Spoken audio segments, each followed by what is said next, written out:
are very pleased to have in our city Professor Howard Robinson and Harilal Patel, professors. The first one will be about the importance of Sanskrit in the global culture. It is called Sanskrit, Millenary language. And the second conference will be Hamlet and Arjuna, a cultural bridge between East and West. We thank you. We are pleased with Instituto de Relaciones Culturales por abrirnos las puertas, for opening the doors with charm and deep understanding of Tibetan culture, and also with all the people here reunited in this very merciful day of water in a desert. So we greet our Professor Harilal Patel. I will read it in Spanish if you like. He nació en 1942 en Srinagar, un pequeño pueblo de la India, pero su familia lo encaminó hacia la educación científica de la ciudad, por lo que finalmente se graduó con un título de ingeniería eléctrica de la Universidad de Sudhir Patel en Kashgar, India, y luego ganó una prestigiosa beca para continuar con sus estudios en los Estados Unidos. Después de un riguroso programa de trabajo, obtuvo su título de ingeniería estructural y eventualmente trabajó durante muchos años como miembro central de Titan y Tutan, quienes construyeron el 70% de los edificios de gran altura en Houston. Estos iban de los 20 a los 45 pisos. Por ejemplo, el edificio High Tower Planet. En medio de todo este movimiento de la vida rural tradicional en la India, rumbo a la ciencia de vanguardia de Occidente, se encontró con el movimiento para la conciencia de Krishna de A.C. Bhaktivedanta Swami, Prabhupada, y se dio cuenta de que ahí contaba con una comunidad y un guía que podía sacar lo mejor de ambos mundos y hacer del mundo un hogar para la paz, la prosperidad y la amistad. También es un erudito en el idioma sánscrito y lo ha enseñado desde el nivel de principiante a niños hasta elevados conceptos complejos utilizados en sus clases de filosofía védica. Esta tarde el profesor Harilal Patel ha aceptado con entusiasmo compartir conocimientos y dialogar con nosotros sobre uno de los idiomas más antiguos del mundo, el sánscrito. Damos un aplauso al profesor Patel.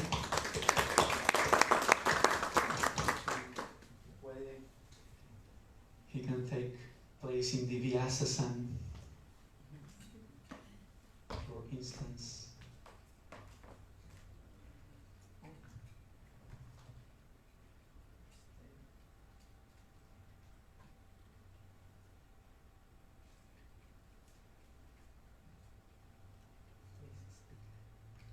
Hare Krishna. Oh, okay.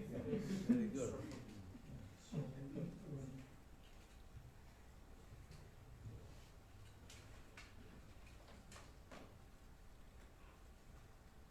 Hare Krishna. Swagatam. Swagatam is Sanskrit word. So, warm welcome to all of you on this cold, rainy evening. And I would like to first thank the organizers who have organized this program for us, and all the audience, all the listeners. Without you, there cannot be a program, you know. If listeners don't come, then there is no program. If speaker don't come, there may be substitute, you know. Okay. So today I'm going to talk about the Sanskrit, which is very ancient language. So the program is called Millennium Language of India. And we're going to talk about four things. The first of all, what does the Sanskrit word mean? And then we will talk about why we should learn Sanskrit. And the third thing we'll talk about is structure of the Sanskrit language. And the fourth thing we will discuss about some practical examples. Okay. So the next slide, please. So here, what does the word Sanskrit mean? So you can see, if you can read, refined, sacred, and sophisticated. Sanskrit language is very accurate and very refined, which you can only understand it when you go deep into it.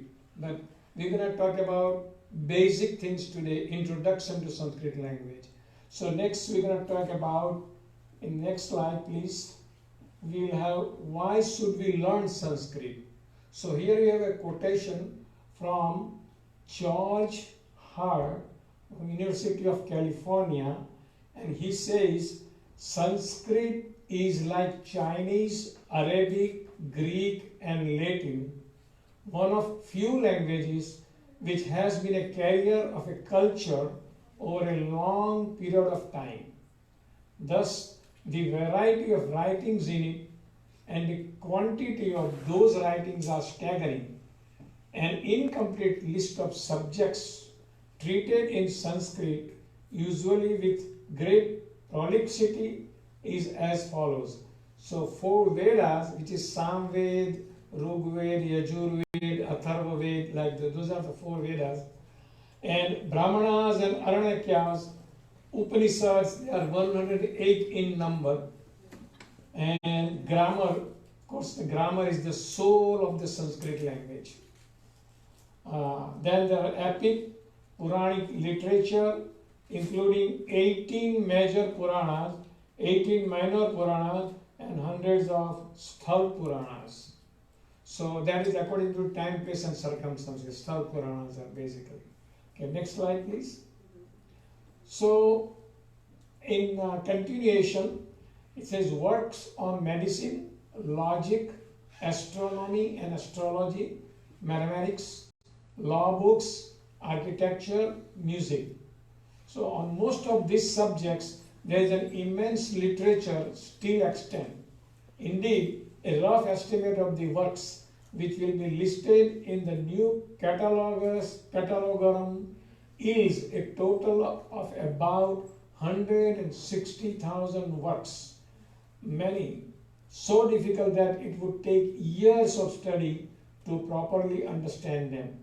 Sanskrit does have its share of great writers. Kalidas ranks with the greatest poet. You may have heard the name of Kalidas, those who are studying literature. And then Panini is without question the greatest pre-modern grammarian.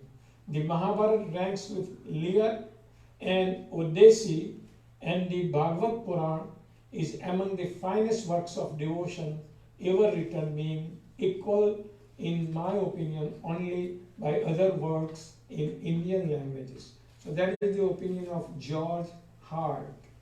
Okay, next slide, please. So here, why should we learn Sanskrit? Topic is going again. The another reason they gave is that Sanskrit language is mother of all languages, or like aunt. I mean, it depends on. So we'll see different languages in the next slide. But let's say English usage, for example, avatar. Many one of you have heard avatar word. Yes. Avatar. So ava means descends, and tara means who can deliver. So avatar, one who can deliver. So the God descends from his dham to earthly planet to deliver the people, like that. So avatar. And candy is from Sanskrit khanda, means a piece of sugar.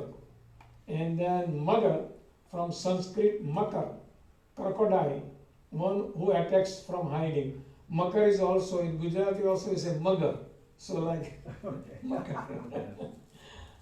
And the other language is like, to give you an example, in English we say, where is the school?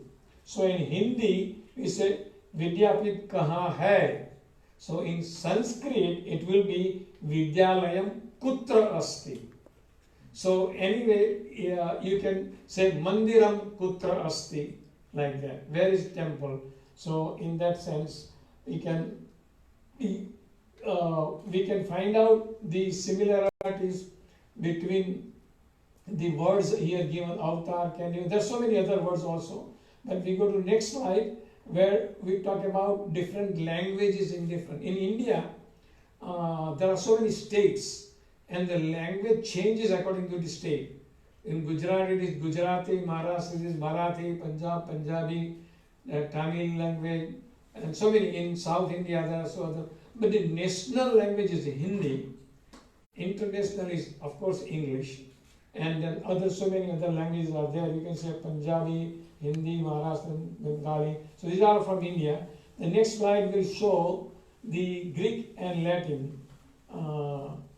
Sanskrit and Latin is English, French, Spanish, Italian, and so forth, so forth.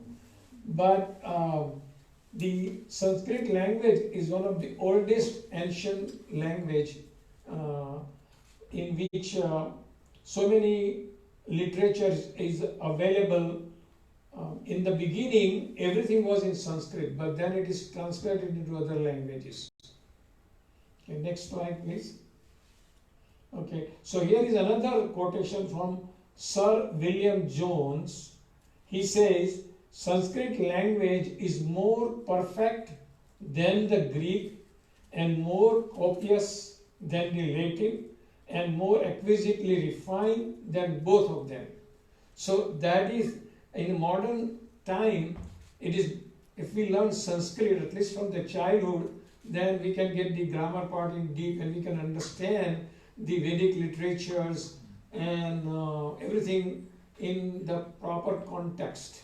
So the language learned from other places will be comparing with the Sanskrit language.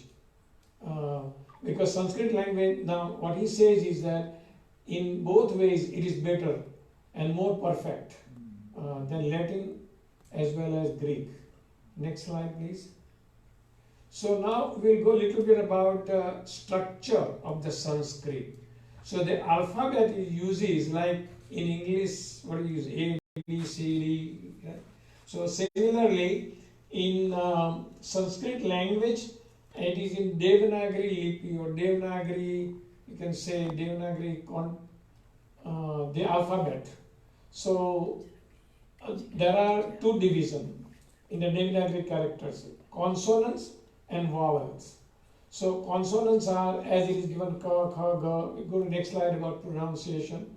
And the vowels are like about 13, 14 vowels. Now here, Dev means demigod. Demigod, they live in heavenly planet. We are on earthly planet. Nagari means city. So the script used in the cities of the demigod, and that is what is called Devanagari. So Devanagari Lipi. So this is what we use instead of A, B, C, D in English. In Sanskrit, you will see this kind of an alphabet. Okay. The next slide, please. So here, the vowels are listed: A, A, E, U, like that. And then the consonant have a division, how to pronounce them. And they're given like 5 ways that are different. The first line is all guttural, means when you have to speak ka, it will from the throat. Ka, kha, ga, like that. Yeah. So the first line you see guttural, and the picture is given there where it is sound. Second one is palatal. So that you see, so tongue and then the third one is cerebral. When you see ta ta, your tongue will touch is cerebral, like ah, yeah, like so. That is how you learn pronunciation on this: guttural, palatal, cerebral, dental, ta ta. So the teeth and tongue will be used in that one. And then labial means papa, lips. Lips will be using lips, papa, ba, ba, ba. And then semi-vowel are there, sibilant there, swear there. And so this is regarding the structure of the Sanskrit language. Next slide, please. So, in addition to this structure, one more thing about the dhatu. Dhatu means verb. That there is a prime word. For example, patha. Patha means to read. So here I have example of like first, second, third purush singular. We have in Sanskrit language we have a singular, dual, and plural. Dual for only two person, and then more than two it is plural in that way. So here we just have an example of first purush singular, in which we says aham pathami. So pathami is from path dhatu. There are so many verbs are there. For example, to go is gacha dhatu. So just like pathami, so gachami. Aham gachami means I go. So similarly here, aham pathami is I read. Tvam pathasi means you read. And saha pathati is he reads. So aham tvam indicates first and second purush. The third one is saha pathati. You can say any name also, like Govinda pathati also. You can say that, you know. So saha, and then again there is a masculine, feminine, and neuter gender. So saha, sa, and tat.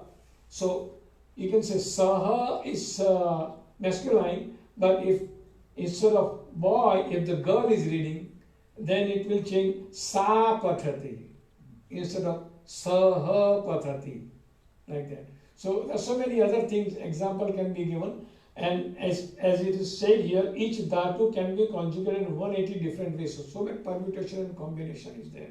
So for example, like Govindaha Vidyalayam Gachati, like that. So we'll see that example in the next slide regarding Kalakaraha. He's drawing pictures. So next slide, please. So here, in addition to the structure of Sanskrit, Kalakaraha Chitram Alikhati. So you can say Kalakaraha is object, Kalakaraha is subject, Chitram is object, and Alikhati is verb. So here again, third purush singular, so it is Alikhati. It is like the ending changes. Like if I draw a picture, then I have to say aham chitram alikhami, like that. And tvam chitram alikhasi, just like we say patami, patasi, patati, like that. Here the English is like the artist paints a picture. So many, you can formulate so many sentences using, this is simple sentence, using subject, object, and verb.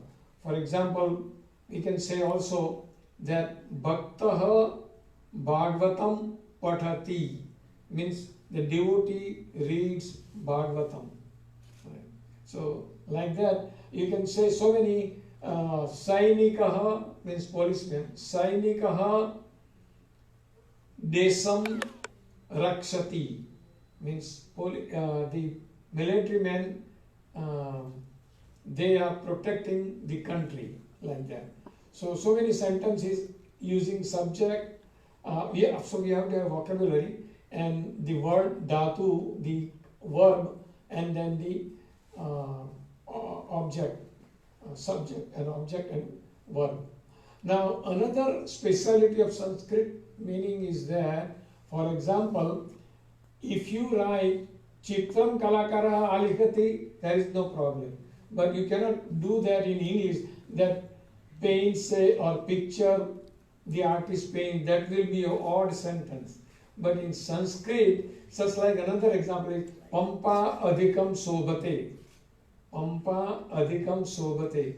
So if you say sobhate adhikam pampa, it will be same thing, meaning will not change and it will not be odd either. But in English, you have to have follow the particular format for the sentence. That is not necessary in Sanskrit language. So next slide, please. Okay. So now here we have selected a Srimad Bhagavatam, Canto 7, Chapter 5, Text 23, where Prahlad Maharaj, you can see, sitting on the asana and teaching his classmates regarding this slok. This slok basically gives you the ninefold devotional service. Sravanam Kirtanam Vishnu, Smaranam Padasevanam, Archanam Vandanam Dasyam, Sakhyam Atma Nivedanam.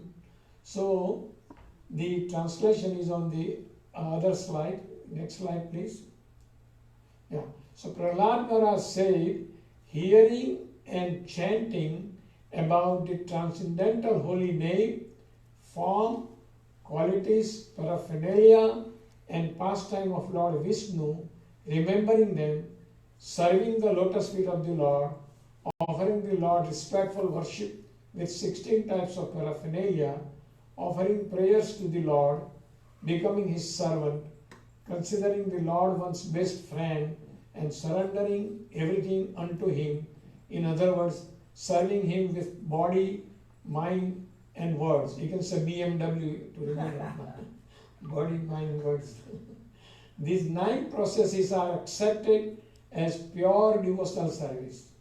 One who has dedicated his life to the service of Krishna through these 9 methods should be understood to be the most learned person, for he has acquired complete knowledge. So that Prahlad Maharaj, when he was 5-year-old boy, he was teaching this thing. So it suggests that from the very beginning, we have to educate our children also in Sanskrit language grammar, so they will develop interest into it. So here in this verse, basically 9 types of devotional services mentioned. Sravanam means hearing. Kirtanam means talking about, chanting about, and remembering. Smaranam means remembering. Then Pad Sevanam means worshipping the lotus feet. Then Archanam means doing worship. And Vandanam means offering prayers. And Vandanam Dasyam means being a servant of the Lord. And Atma Nivedanam means you fully surrendered to the lotus feet of the Lord Krishna, Lord Almighty God. So in each process, there is a person who has perfected that service completely. So, and that is for hearing, probably devotee, anybody from devotee can tell who has perfected Sravanam, hearing? Parikshit Maharaj. Yes. So that is the character in Srimad Bhagavatam. And then what about Kirtanam means here chanting about the transcendental name form. Who has perfected that service? Sukadeva Goswami. And then Smaranam, we just talked about. Prahlad Maharaj. Okay, Pad Sevanam, Lakshmi. And then Archanam, Puja, worshipping. Ambarish. Ambarish Maharaj, yes. And Vandanam, Akrur for Vandanam. And Dasyam, Hanuman. And Sakhyam, Arjuna. And Atma Nivedanam, Bali Maharaj. Yeah. So those who are familiar with these Srimad Bhagavatam, and this verse, but it is very interesting that by perfecting this 9 devotional service, we can go back to Godhead. It says that either one or all of them you can do. But even if you do one, Prabhupada says that you should know little bit about everything, but perfect one of them. Then also you can go back to Godhead, like that. And there is one personality in Ramayana, if you know the Ramayana epic, who has perfected all these 9 processes of devotional service. Anybody know the name? That character is in Ramayana. No.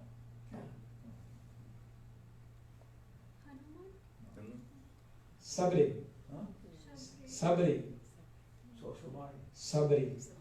Yeah. Right. Okay, next slide, please.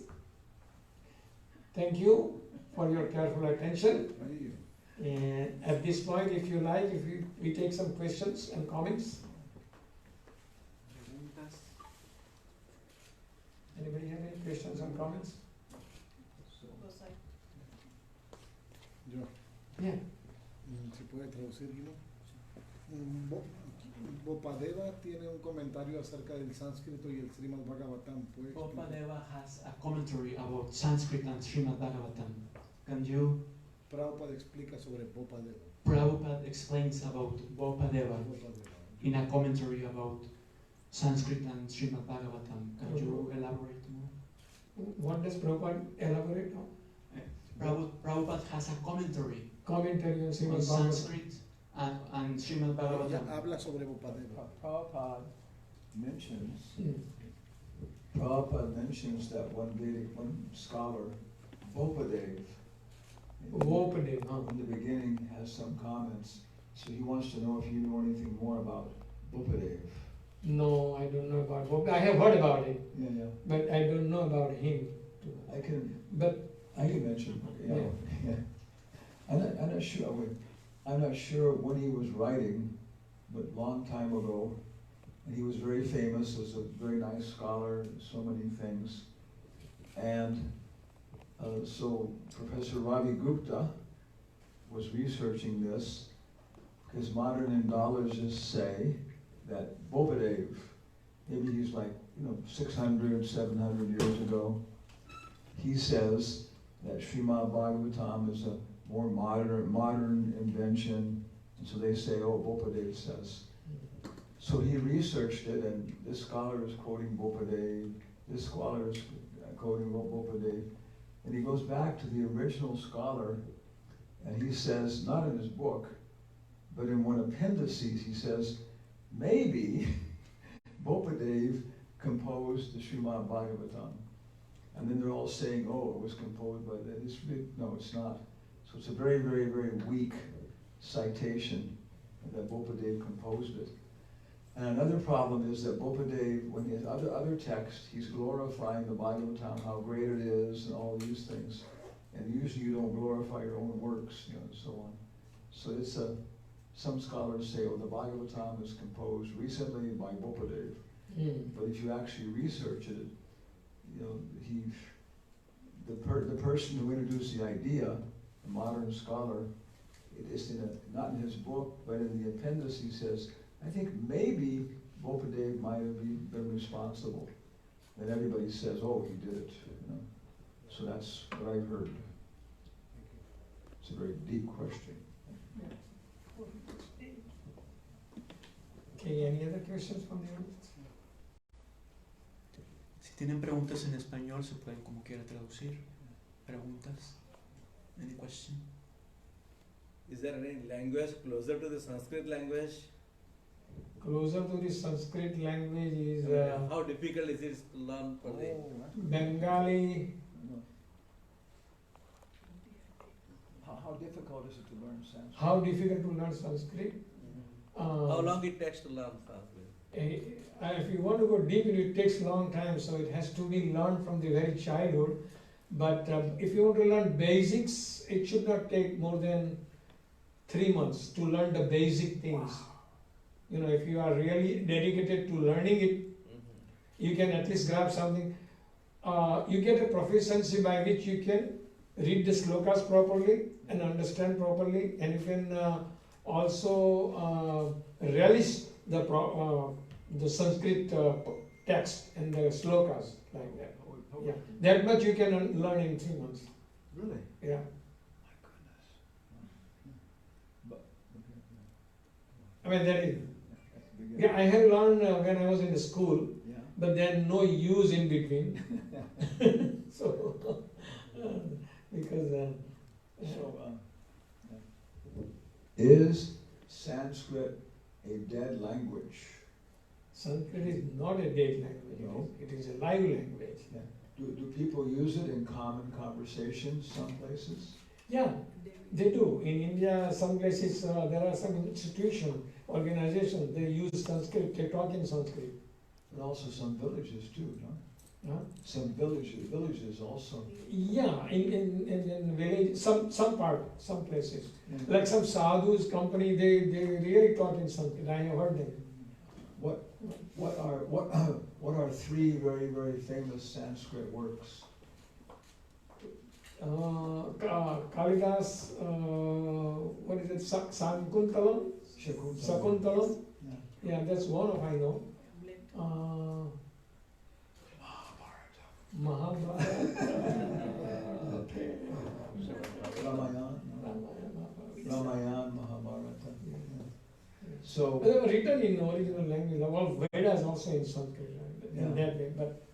But the Kalidas literally he used the Sanskrit language in poetry. Oh, Yeah. how big is the Mahabharata? Mahabharata has 18,000. no 18,000 verses Bhagavatam. Mahabharata has a lot more. 100,000. 3 lakhs or something. 100,000. 100,000. Ramayana has more Oh, does it? than Mahabharata. Oh, wow. Okay. Are these things still made into dramas and movies and those kind of things? Do they still produce these Mahabharata and things like that as modern dramas and television shows? Yes. Yeah. How many shows in the Mahabharata by Ramasagar? Mahabharata, you mean those TV series? Yeah. Yeah, it's so far 2, right? 2 of them. So that was being produced every week? When it was being produced, was it being produced every week? No, it was like series of. Well, before it was live, wasn't it? It was coming on television live. Yeah. every week. Yeah. Yeah. Like every. Daily? I don't think every day. Maybe Every week. Every week. Every week for the whole I year. don't know the frequency, but whenever they get it was going on. In the beginning. Yeah. In the beginning when this. Yeah. When was that? 1980s, 1970s? 90s, 80s and 90s. Okay. He knows, 80s and 90s. 80s and 90s. Okay. Sanskrit study Kiza. I got one question. Yeah. Is it true that NASA and Microsoft are using Sanskrit language for some development? I heard that. Yes, what I know that Sanskrit language is used basically for research purpose as well as in a religious area. Because I think the German and the Sanskrit is also more prominent in Germany. Oh, Yeah. There's somebody says. Because when you research it, you will find it so many things in Sanskrit. Because the Ayurveda, all these things coming from Vastu and everything. Medical medicine also, yeah. Yeah, medical sciences, astronomy. Yes. Yeah. Okay. So, we're ready for the next session? Okay, thank you very much. Thank you all. An advertisement. Okay. We have at the door Bhagavad Gita as it is in English with the Sanskrit text with the transliteration word by word, and then translated in English. Also, we have it in Spanish, the original Sanskrit and then translation, and then commentaries by Acharya Srila Prabhupada, Bhaktivedanta Swami Prabhupada. Oh.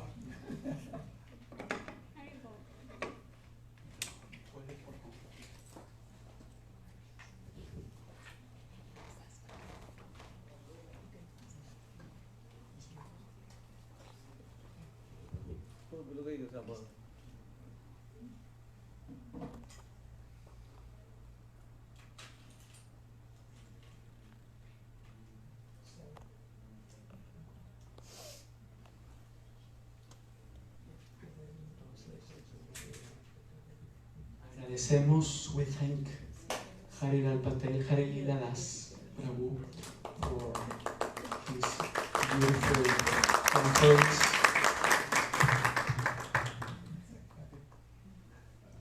Which is transmitted live on Asa Carnival, and which is also recorded, just the presentation, and which is also recorded for a film, for a short documentary.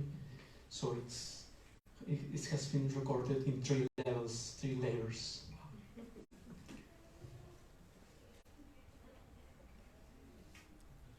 Now, let me introduce Professor Hobart H. Robinson, His Holiness Hanumatpresaka Swami, in Spanish. Psicólogo, experto en literatura y filosofía clásica de la India, maestro y monje Vaishnava desde 1974.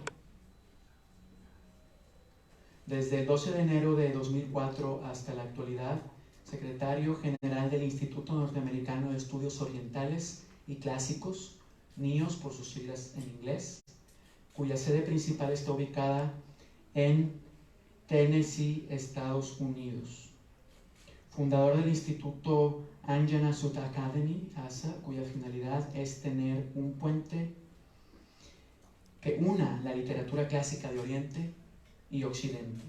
Desde el 2000 a la fecha, catedrático itinerante del Instituto de Estudios Orientales y Occidentales Clásicos IECO de la Universidad Ricardo Palma en Lima, Perú.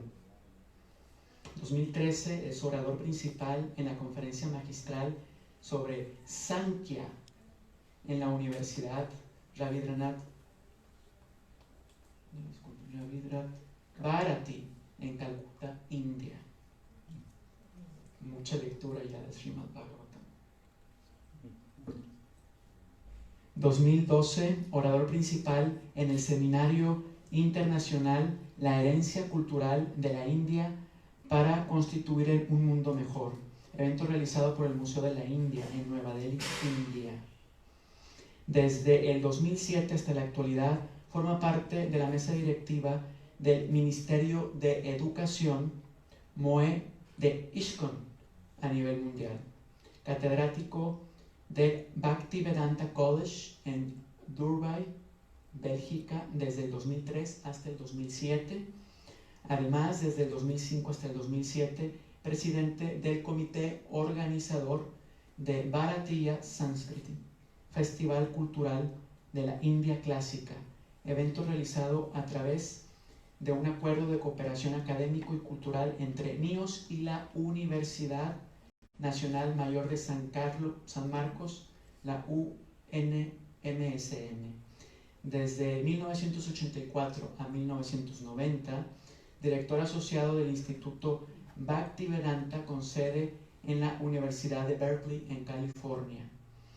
Por sus valiosas contribuciones, ha recibido la Medalla de Oro de la Universidad Ricardo Palma, ha sido reconocido como profesor y amigo distinguido de la Facultad de Letras y Ciencias Humanas de la Universidad Nacional Mayor de San Marcos, También ha sido condecorado por sus importantes aportes en la Universidad Nacional del Perú.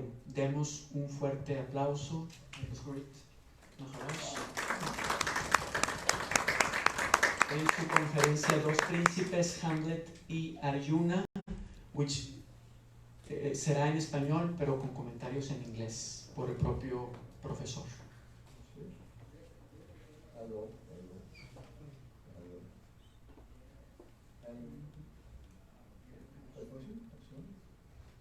Suena. Hello. Sí, suena.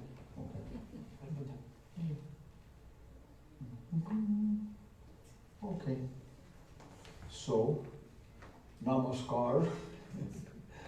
So we have our presentation of Hamlet and Arjuna, and I wasn't sure today if we should speak in English or Spanish, and so we have it both in English and Spanish, and then I found out that we were supposed to talk in English, but I didn't have time to correct it because we're supposed to do a program day after tomorrow in Mexico City for the Chamber of Deputies, and so we have it in Spanish.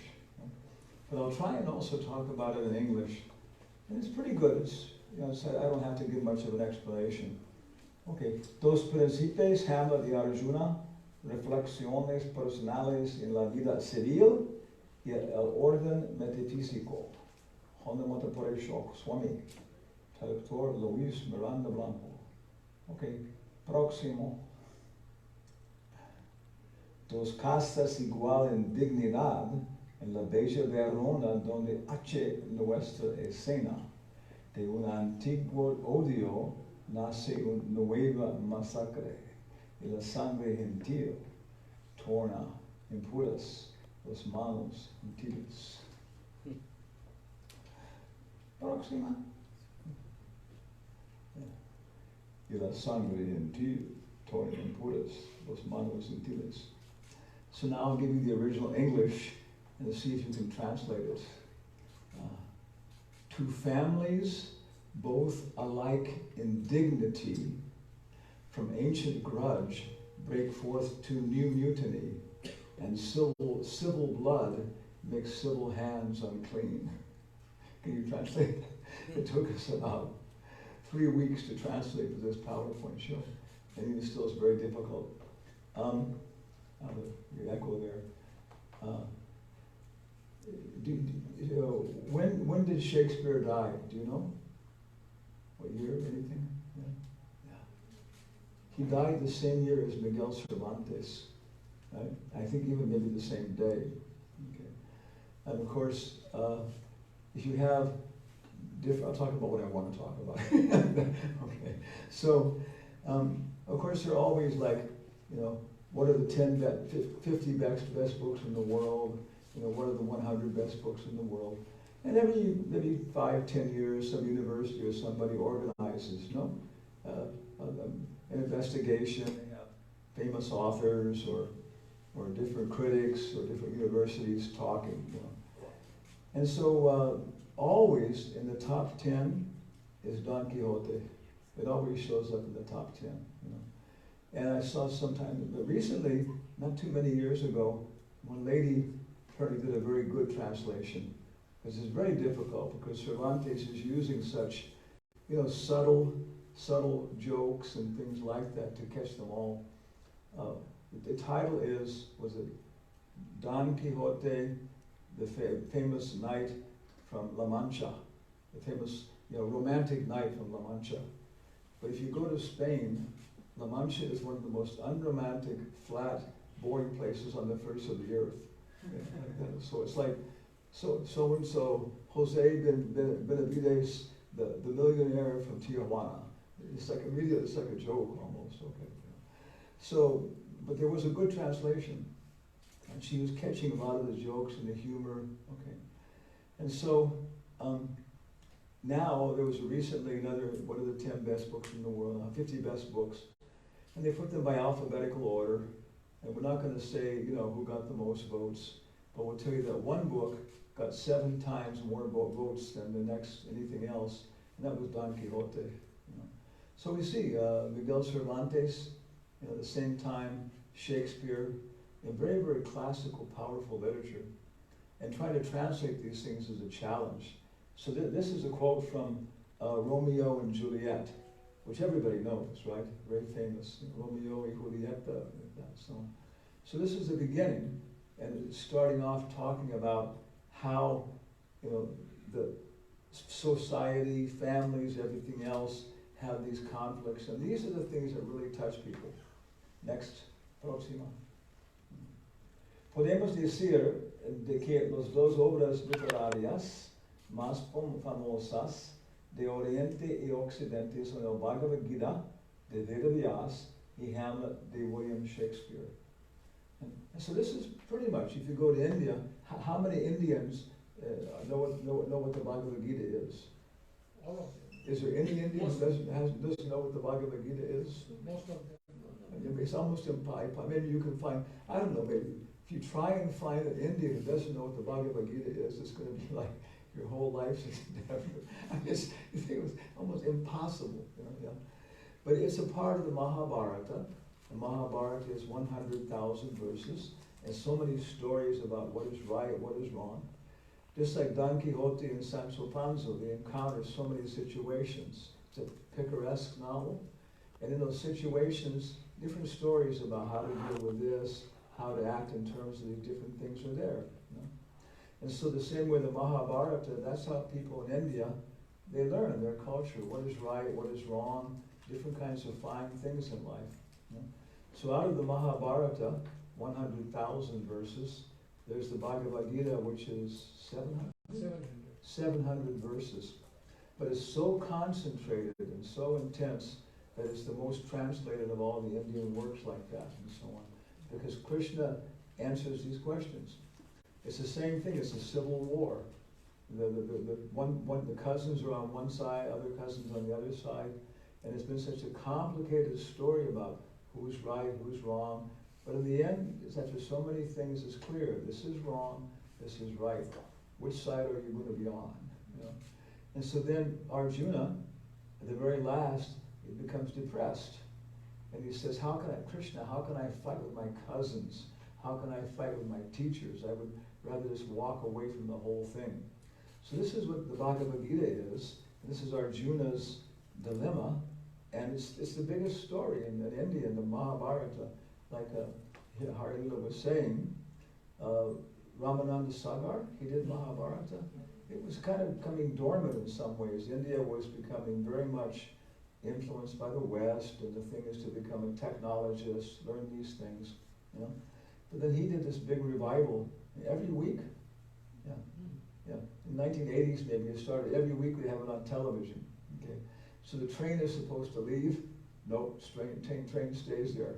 Everybody watches on television. Entire country, everything just stopped.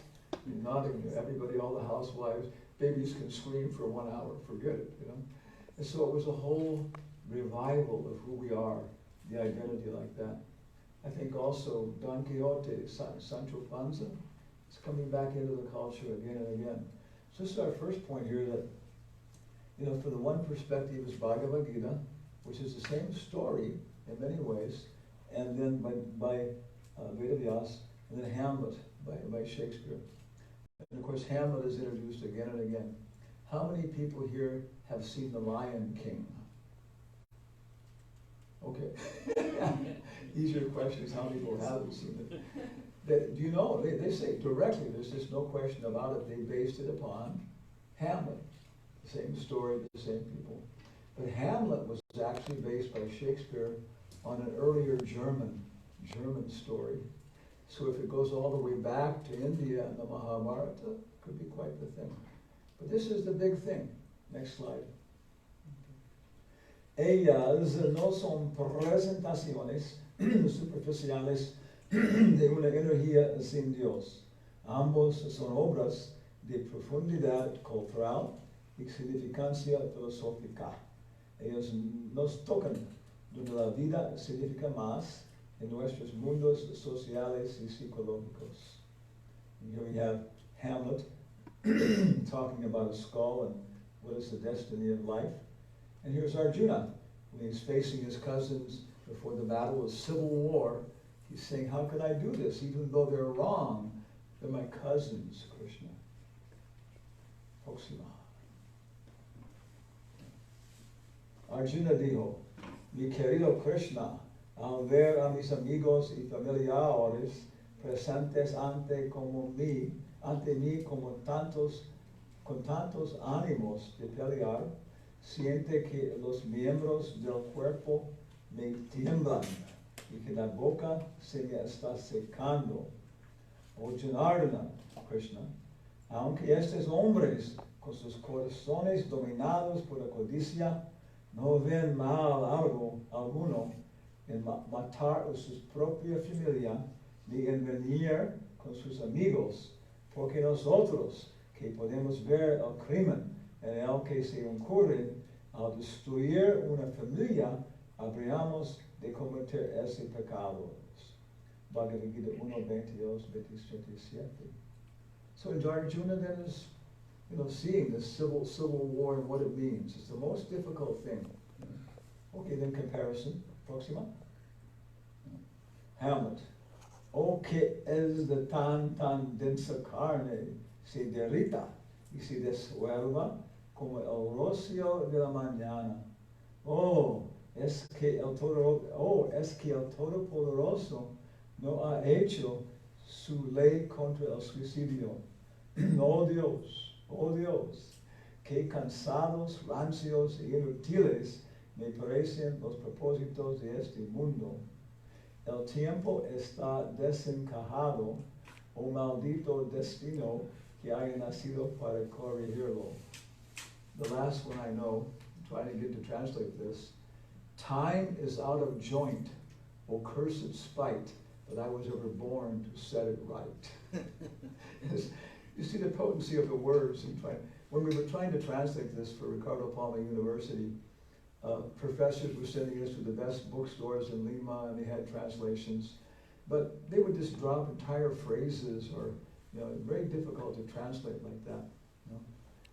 And then we were doing it. It's been an extremely popular presentation. I've done it again and again. And we did it one time, actually twice, or three times, wow. In Chile, Santiago, Humberto Maturana, he was another person. He was he was poet laureate for Chile 2 times, like that. I forgot his name. Raul Zurita, very from Chile. He's about this tall person, and I think I'm pretty intelligent.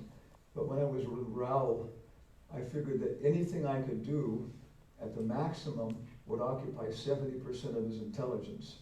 But fortunately, he's a good person, but very old, and so he did a good translation. People said, somebody finally got Hamlet with a good translation. But he was so enamored with the Mahabharata, reading it for the first time. And this is culture. When you find the classics in different culture, okay, you learn the basics of the literature, but what you're trying to do is to come to the point where you can understand the feelings and the sentiments and the perspectives like that. So time is out of joint, O cursed spite that I was ever born to set it right. So both of them are caught in the situation where they don't want to do these things. This is not right that cousins should fight with cousins, that brothers should fight with brothers. But what does Hamlet have to do? What is his family problem? He has to kill his uncle and chastise his mother in very, very bad language. I won't say what the scholars say exactly. But he doesn't want to do this. Next. Okay, ontology. This is the situation. It's a very difficult situation. Ontología, la naturaleza última de las cosas.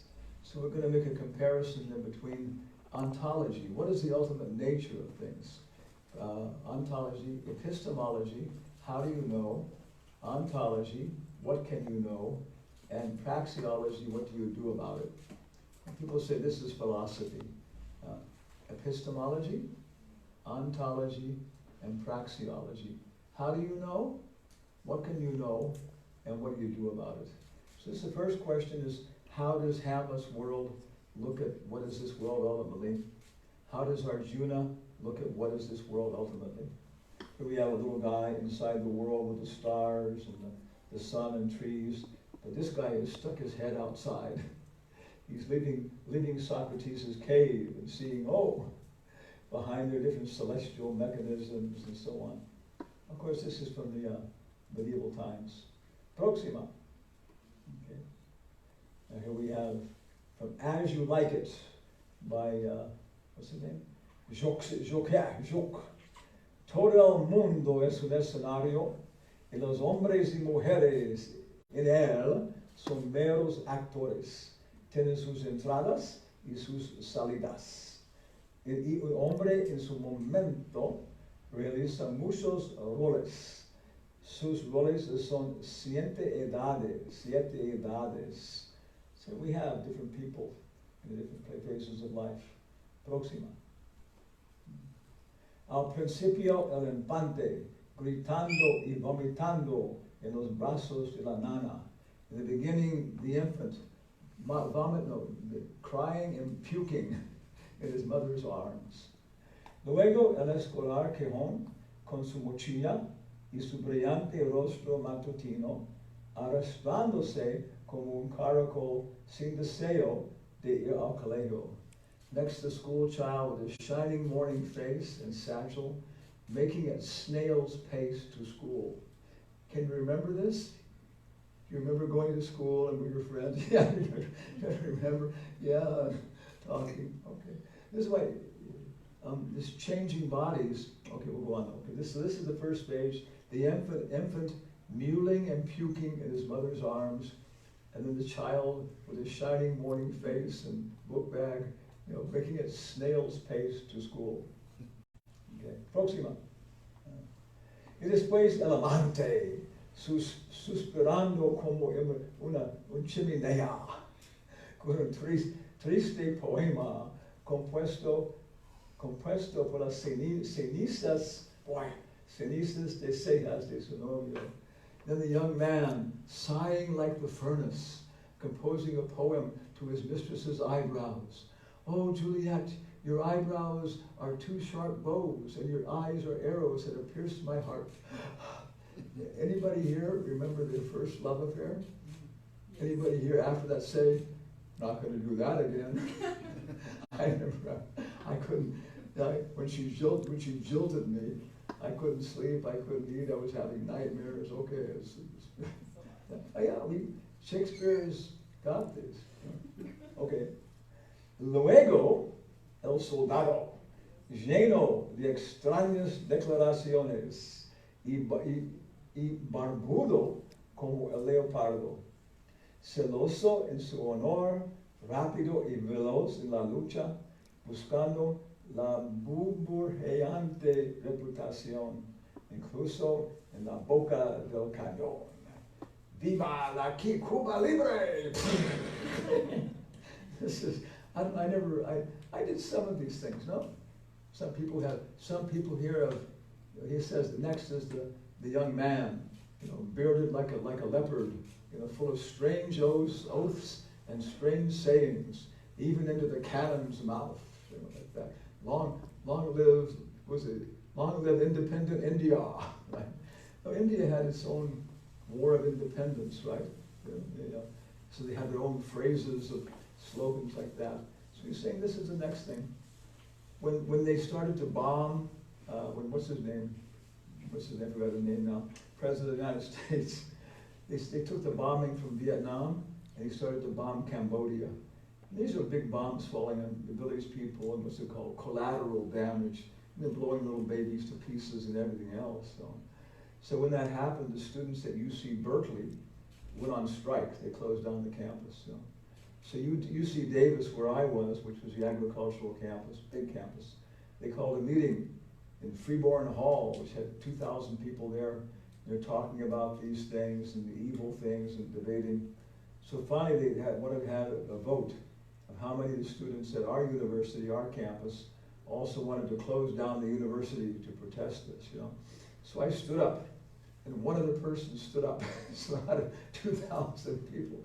But of course, then you got to look determined, okay, so on. So yeah, sometimes we do, as young people, we have courage and we fight for good causes, and this is quite natural. Okay, the next.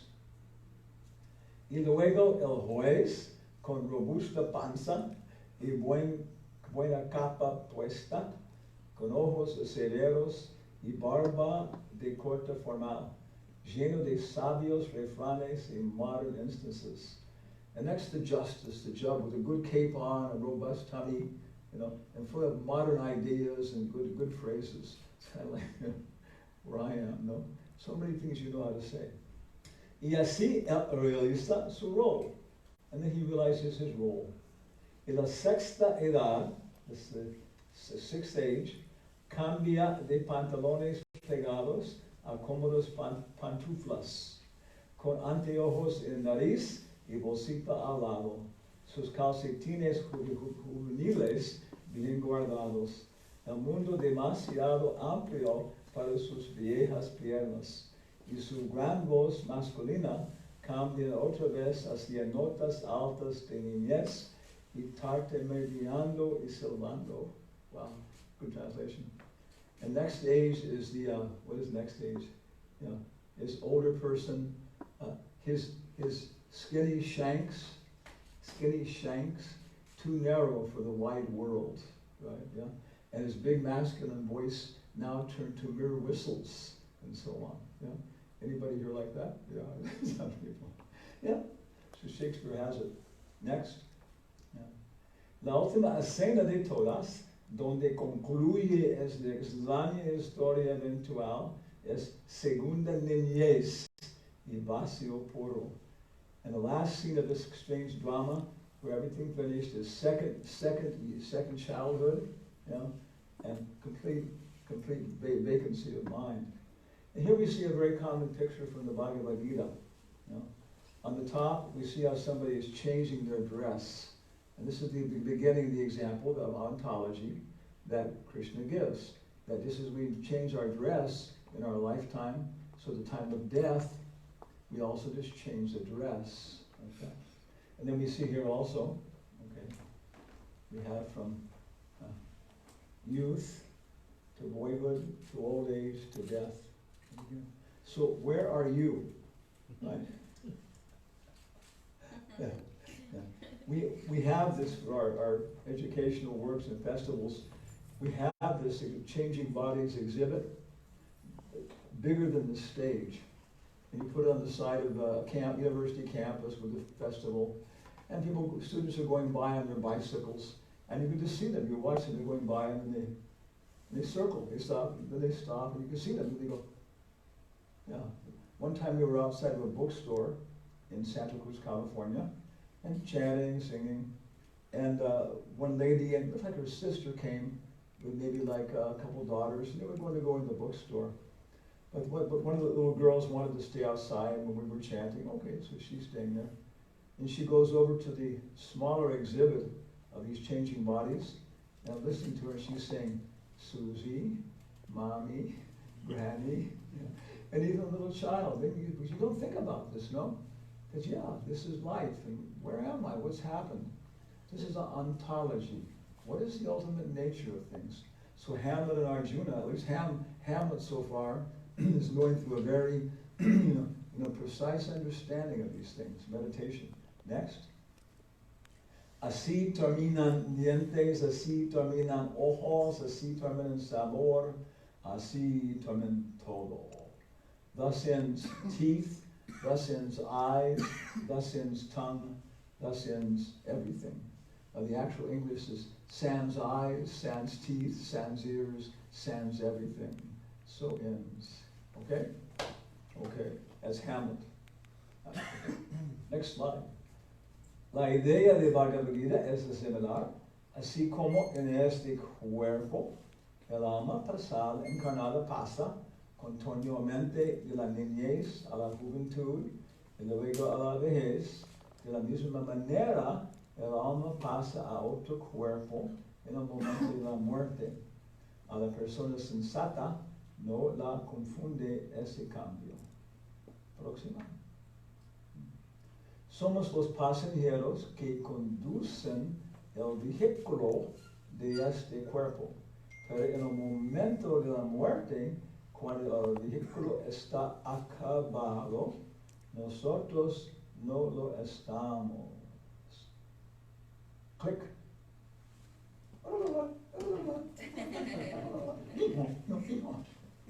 San Francisco de Asís. Click. Diferencia entre el burro y la monta. Eso es claro para Arjuna, pero para Hamlet. ¿A qué bajas utilidades podemos regresar, Horacio? Porque no podemos seguir con el pensamiento las augustas cenizas de Alejandro y llegar a encontrarlos sirviendo de tapón para cerrar la boca de un tonel. Horacio, tales consideraciones serán de una curiosidad excesiva. No podemos aspirar tanto. Hamlet, no, espera, ni un poquito. Alejandro murió, Alejandro fue sepultado, Alejandro se convirtió en polvo, y el polvo es tierra, y de la tierra se hace barro. Porque no se puede pues hacer un tapón de este barro para tapar el agujero de un barril de cerveza. Imperioso César, muerto, ya en barro convertido, podrá detener un hueco para mantener del viento alejado. O ese barro, el cual mantiene el mundo asombrado, debería parchar un pared para expulsar el frío de invierno. Hamlet. Yeah, I'll get here. Imperious Caesar dead, converted into clay, might be used to block a hole to keep away the winter's breeze. Oh, that this earth that made the whole world shake in fear is now used to keep out a cold wind in the winter. You know? So this is Hamlet's idea. In one lifetime he's seeing, yeah, we change, but then he's thinking that the body is maybe the self. You know? That there's no soul completely separate. So this is one very, very great distinction between Hamlet and Arjuna, maybe. But is he really convinced that the body is there?